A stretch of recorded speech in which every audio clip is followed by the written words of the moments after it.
The sun has set. The young winter wind carries a chill. I lean on a railing, continuing my conversation with Tsubaki. After that exchange, I had Tsubaki go to the Western District and a nearby city there and back. The forms of transportation included walking, cable car, a taxi, and other methods. As promised, everything was done with utmost care. This area in the Southern District is already in an uproar over Tsubaki. A girl holding an attaché case is always very conspicuous. With someone that suspicious, there's always the possibility that an upstanding citizen might report her. And one can say that police won't connect a suspicious person with a kidnapping. Still, it would be practically impossible for the police both to become certain that the suspicious person is Tsubaki and to find out that she's the victim of a kidnapping all within a single day. I will retrieve the ransom today.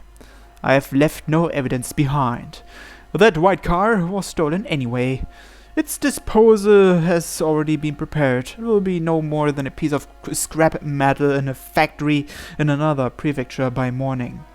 If one was worried about the police finding some trace evidence from the car, then his time would be better spent worrying about the possibility of a catastrophic eruption of Mount Fuji happening at exactly noon tomorrow. Almost everything is prepared. The only thing left is Usami. She seemed to have been trailing Tsubaki, only keeping her distance. Even though I had been watching for Usami as I kept track of Tsubaki, I couldn't find her at all. That freakish hair is completely unfit for following people, but that may be where the blind spot is. With hair that long, changing hairstyles is a snap. With a hat and glasses, she could become a different person in an instant. Yet, in the end, I will be the one to take the ransom. In the meantime, I'll have them run around and waste their strength. Another headache attacked me, but this time I must endure it. I can't surrender to the headache right now. A depression was fiercely burning inside me, igniting my will to fight. I won't let you interfere, neither you, Asai, nor Usami. Come on out, Maou. It's already around 8 o'clock. Haru had been running here and there all across the city since before noon. Now, after nightfall, she has returned to the park in the Eastern District. Haru hid herself in the grass, not making a single sound for fear of being heard over the silence of her surroundings. This park is a place where people come to relax during the day, but at night only an eerie quiet remains. She wondered how Tsubaki was holding up after all this walking. Before coming to the park, Tsubaki had been told to lock the briefcase in the locker again. Taking only the key, she came to a garbage can in the park. Haru didn't even glance at the locker this time around and chose to follow Tsubaki instead. If someone wanted to get the ransom, they must get closer to the locker, and to open the locker they would need the key. And there is even someone watching the locker. Haru had run into Kyosuke on Central Boulevard. After she explained things, Kyosuke was more than happy to help. Oh shit. Even though he said he was helping his father, he had a surprising amount of free time. Tsubaki's cell phone rang. Haru concentrated on the noises around her. It would be bad if she showed her face now. She could only follow the situation through sound. Tsubaki's exhaustion made itself apparent in her voice. It's understandable. She's been in a state of heightened anxiety all day. She had almost fainted when the police had showed up. She didn't know whether or not Tsubaki was doing it on purpose, but Tsubaki had repeated the kidnapper's instructions. As Tsubaki finished the conversation, Haru heard the sound of a cell phone closing. Footsteps followed. As the footfalls grew quieter, it seemed that Tsubaki had left the area. Haru remained still, curling her body into a ball. If she just stayed there, Maou would definitely come to retrieve the key. No, that's wrong. Was she exhausted as well? There's no way Maou would show up. After all, Tsubaki still had the key. She had been listening closely all the while, but she didn't hear the sound of Tsubaki dropping anything into the garbage can. Tsubaki said, so I should just throw the key in the garbage can? However, that was most likely something she just said by chance. If Tsubaki were repeating Mao's instructions intentionally, then she could have supplemented herself through other actions to further detail the situation. She could even have thrown the key in with excessive noise or made sure to speak out and confirm that she did so after throwing it in. What's more, if Tsubaki were really repeating his instructions for Haru's sake, then the last thing she said, "I'm on my way," would be too vague for Haru to determine just where she would be going. Maou and Tsubaki's conversation was probably something along these lines. "So I should just throw the key in the garbage can?" "No, wait, go to Central Boulevard instead." "I understand, I'm on my way." Tsubaki has grown even more afraid of Maou after her encounter with the police. She's probably so anxious that her heart is about to explode. In a situation like this one, it's easy to imagine that she wouldn't have the energy to concern herself with what Haru was up to. That was a moment that decided everything. Simply interpreting a sentence incorrectly could have caused her to retire before this ordeal came to a conclusion. それにしても、いつになったら現れるんだ。 Even as she spoke, Haru felt the time of battle rumbling toward her with impatient force.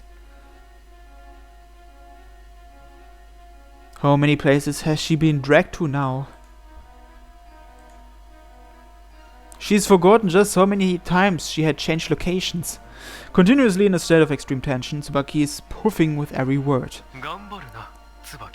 The kidnapper was on the phone. もう9時になるか。そろそろ弟たちを寝かしつける時間じゃないか。次はどこに？ Tsubaki asked, breathing hard. お金は必ず渡しますから、弟を返してください。そればかりだな。ひろあきが帰ってくればそれでいいんです。だが本当にいいのか？身代金を渡したりしていいのか？ What are you saying at this point? Tsubaki already lacks the strength to think things through. その金は家族の全財産ではないのか？はい。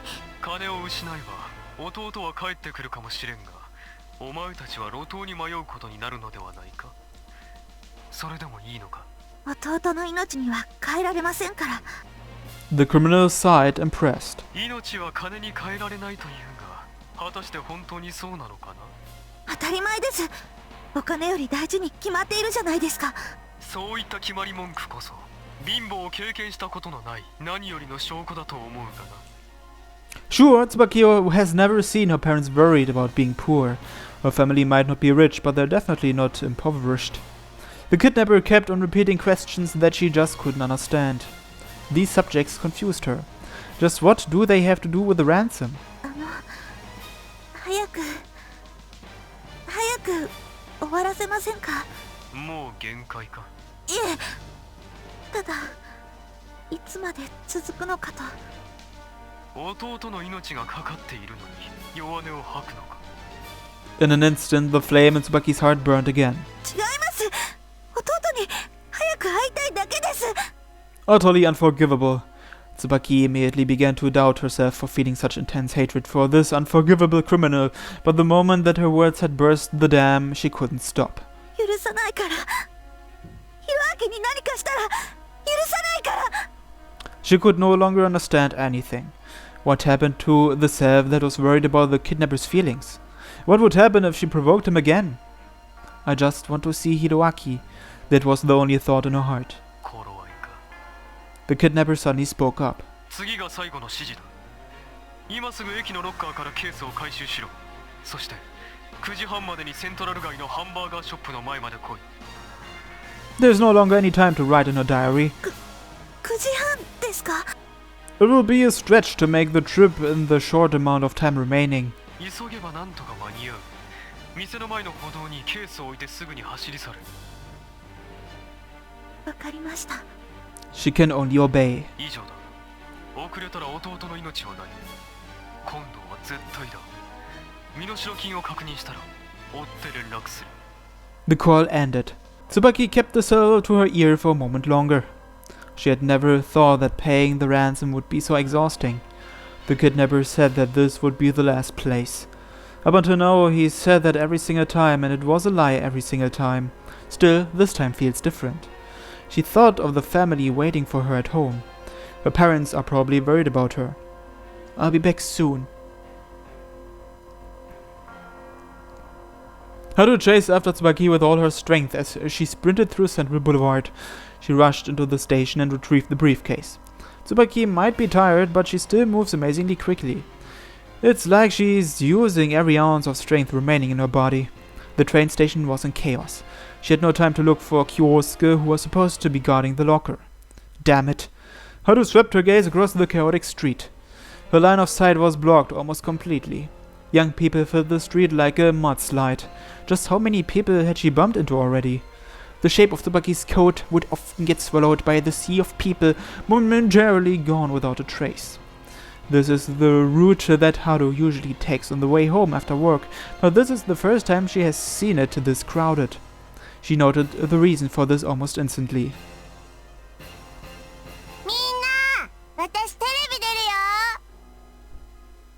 A live television broadcast.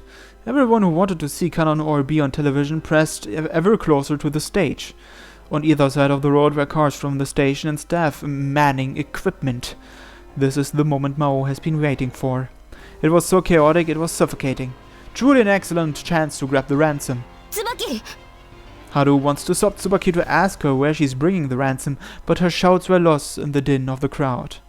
Tsubaki didn't have time for questions anyway. Maou must be urging her on.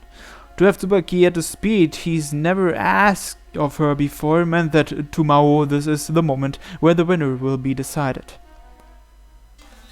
If I'm going to act, it has to be now. Haru charged toward Tsubaki. Tsubaki, breathing hard, finally reached her destination. She relentlessly prayed, please don't let it be 9:30. The girl pushes through the sea of people, surging straight forward, knocking into the crowd. People yell and curse at her. She causes a lot of people a lot of trouble. However, she can't spare the time to apologize anymore. She was in a hurry. She even fell down, dropping the briefcase onto the ground. That briefcase more important than alive. She held it tightly as she crossed the deluge of people with blinding speed. Tsubaki stopped. She looked around casually. It should be okay to just drop it here, right? It wouldn't be picked up by someone who isn't involved in this, would it? The kidnapper said to put down the briefcase and run. At that moment, an unbelievably bright voice shot through the crowd from nearby amplifiers. Tsubaki was speechless, unable to believe her ears. Why is Kanon? It was way beyond her comprehension. Still, she heard it clearly. It's 9:30. If I don't drop the briefcase and run, Hiraki is dead. Now. At the exact moment Tsubaki said to the attaché case on the ground, I went into action. I walked through the crowd, closing in on the briefcase quickly. I gripped the briefcase tightly. It's been less than 5 seconds since it left its previous owner. Everyone's eyes are focused on the radiant entrance of the famous figure skater Azai Kanon. This confusion is what I wanted. I've been waiting all day to coordinate my retrieval of the ransom with this broadcast. But this chaos is what I wanted. Even if the police were right behind me, I have confidence that I could escape. That would be true for one reason alone. I am simply too familiar with this city. I've considered many escape routes. Usami is simply a girl. What can she do? A shout from behind me penetrated the din of the spectacle. It was Usami. It seems that she's being closely following Tsubaki. She caught a glimpse of me. Anyway, Usami, just how many people do you think are carrying briefcases in this bustle of people so close to the business district? As I expected, no one paid any attention to me. Shouting is useless now. I straightened up, walking casually. If there was a thief, they'd be running for their life. No one would think that I was a kidnapper. No, something's wrong. Along with a shiver down my spine, the stage speakers sent a sound to me. Tcheh! The broadcast could pose trouble. If I face the cameras, there's a chance I'll be on film. If my face surfaces during a pivotal little game like this, it may affect future plans. I want to run right now, but doing so would be like announcing to everyone that I'm a thief. I crossed paths with someone and took the opportunity to peek behind me. I caught a glimpse of Usami's long hair through the crowd. For just an instant, Haru saw the figure of a man holding a briefcase. That was Maou. She continued to push forward while trying her hardest to break through the mass of people. The next time she saw Maou, Haru ran straight into someone's arms. After a word of apology, she escaped through his side. With anxiety urging her on, she continued searching for Maou. There! Through the wall of men, women and children, Haru could only get a glimpse of the briefcase. She surged forward with all her might in order to break through the barricade of people. The distance between them didn't decrease. Haru held out her hand in the crowded tide of passers-by. Just a bit farther and I catch you, Maou. I passed the most chaotic part of the crowd. Did I successfully lose Usami? It's dangerous to turn my head around. There's a chance that my face will be seen. Usami might be able to reach me any second now. Should I take a taxi, perhaps? But with traffic the way it is right now, no car can take off immediately. No, wait. A taxi. I watched the side mirrors mounted on the taxis that lined the streets as I walked. I was in luck, as the mirrors clearly reflected the uniform and hair of Usami, still trailing me. It looks like she's holding something in her hand. She is less than 10 yards away. Usami was likely able to get a log on me, and is in pursuit. I don't want to attract attention, but there is no other choice. I break into a run. Maou suddenly took off. He didn't even turn back. How did he know that she was getting closer? Shortly thereafter, Haru saw the parked taxis strewn about on the road and started to lament. Haru looked at Maou's retreating figure. He was a very tall man. It was similar to the person that had confronted her last time, the man who has called himself Maou. Because his legs were longer than hers, the distance between them just continued to increase. Yet chasing him was still quite easy. To run in a crowd such as this means gathering attention. The sounds of the people he pushed, the confused stares, all were focused on Maou. While pushing her way through idle bystanders, Haru watched as Maou went inside a coffee shop. Like a rat in a trap, Haru thought. But when Haru arrived in front of the store, she cursed her own thoughtlessness. It was a large-scale chain coffee shop. The shop covered a large area, being at the crossing of a major intersection. Of course, there were more than 2 exits. Even if it was for just a moment, she regretted slowing down. Maou ran in intentionally. That must mean that he knows this city like the back of his hand. Should she give chase until the end? Haru asked herself a question that needed no answer. No matter what, she wants to catch him, both for Tsubaki and for herself. After passing through Central Boulevard, the crowd began to thin out considerably. I turned around and took a few glances. Even though it's hard to see in the nighttime lighting, the sound of people's insults reached me just fine. Looks like Usami's still on my trail. She's quite stubborn. Let's get rid of her completely. Jumping over the railing of the sidewalk, I rushed into the road. I ran in front of cars moving at a snail's pace due to the traffic jam and made it to the sidewalk on the other side. The cars' blaring horns are unending. This should help Usami find me more easily. I continued my charge as I turned into a discreet alley. A dark alley. After seeing what awaited me there, I knew I had already won. This game of tag is over now. I took out a handkerchief and covered my fingers, ensuring that I won't leave fingerprints.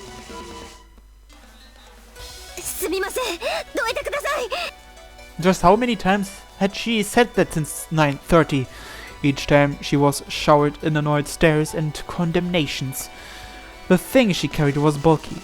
Haru glanced around, chasing after Maou's image. Even though they'd left the extravagance of Central Boulevard, it was still very bright out. The hundreds of cars on the street, all with lights on, were a very reliable boost to the visibility. The sound of horns suddenly rang out from the road. Glancing over, it seemed that a man who looked like Maou was casually jaywalking. His face was hidden behind the blindingly bright headlights of the vehicles he blitzed past. It was regrettable, but there was nothing Haru could do about it. Just like that, Maou turned into an alley between 2 buildings. Haru hurriedly pursued him. It was an incredibly narrow alley with a horrible line of sight. Not even 2 people would be able to walk abreast. Is he inviting me to follow him? Even though Haru was reluctant, there wasn't much room for her to think. As she gave chase, rushing into the darkness, she felt something weird under her foot. She lost her balance and fell forward to the ground. It was the feel of flesh. Haru was shocked, and the thing that she stepped on screamed. As she calmed down, she realized it was a human leg. すみません、大丈夫ですか? She stooped down instinctively. A peculiar, putrid odor filled her nose. A few homeless men sat on the ground. They stared at Haru with lifeless eyes before losing interest again. They seemed to be distracted by something. They were kneeling, fiercely moving their hands. It looked as though they were digging, as if they were trying to stir the darkened ground. Money.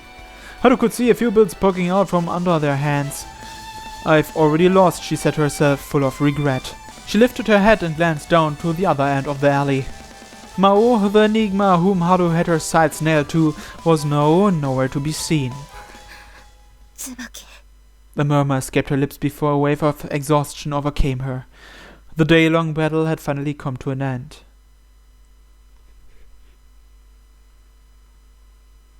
Well, Maou has the ransom now, so will he return Hiroaki to his family? Let's find out next time on G-senjou no Maou. Thanks for watching and have a nice day. Bye bye!